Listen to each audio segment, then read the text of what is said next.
Såleis finner du heimaarbeiði og ymiske fakunum og annor på av fartelefon. Vel vikuatlan niast av skutjanum. Klikk av kalendaren og vel hvem dag du ønsker å søtja. Her velger vi 20. april.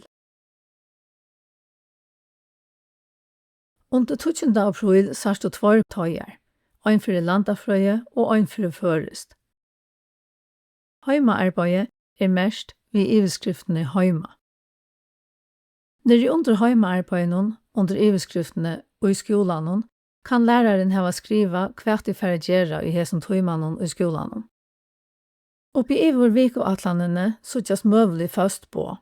Hette på som galtande for flottsynnkjatt her og gjør avvist tøyarskøy. Avsetta tøyarskøy sast her.